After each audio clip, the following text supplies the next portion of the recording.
এই গোটার অবস্থা দেখে কি বলবো বুঝতে পারতেছি না, আপনাদেরকে একটু দেখানোর চেষ্টা করতেছি। এদিকে ইঁদুর ঢুকবে, বিড়াল ঢুকবে, কুকুর, ওদিকের অবস্থা আরো খারাপ। জানি না তারা কি অবস্থায় থাকবে এই মুহূর্তে। আসসালামু আলাইকুম রহমতুল্লাহ। আমরা আছি এই মুহূর্তে বাঁশখালীর পশ্চিম চম্বল মুন্সিগিল একটি গ্রামে। বন্যার কারণে এখানে পানি জমে আছে আর কি, এখনো ডুবা। এই ডুবার পাশে এই গোটটি, একজন মহিলাকে দেখতে পাচ্ছেন, সম্মানিত মহিলা, ওনার হাজবেন্ড ক্যান্সারে মারা গেছে। আমরা তার গোটটা দেখতে এসেছি সার্বিয়ারে। এই গোটটার অবস্থা দেখে কি বলবো বুঝতে পারতেছি না, আপনাদেরকে একটু দেখানোর চেষ্টা করতেছি। ঘরটা এ হচ্ছে ঘরের অবস্থা। এখানে হাঁড়ি পাতিল দেখা যাচ্ছে কয়েকটা, এদিকে ইঁদুর ঢুকবে, বিড়াল ঢুকবে, কুকুর, একটা চৌকি দেখা যাচ্ছে ভাঙা, নিচে কাদামাটি, ওদিকের অবস্থা আরো খারাপ। মা, কি অবস্থা আপনার এক বলেন তো? আপনার ছেলে মেয়ে কি? ছেলে মেয়ে ছজন, তিনটে ছেলে তিনটে মেয়ে। বড় ছেলে কি করে?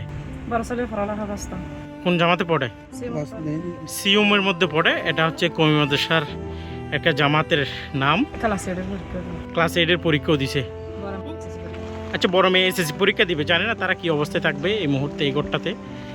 এ হচ্ছে বাঁশখালী বিভিন্ন প্রত্যন্ত অঞ্চলের বন্যার পরিস্থিতি।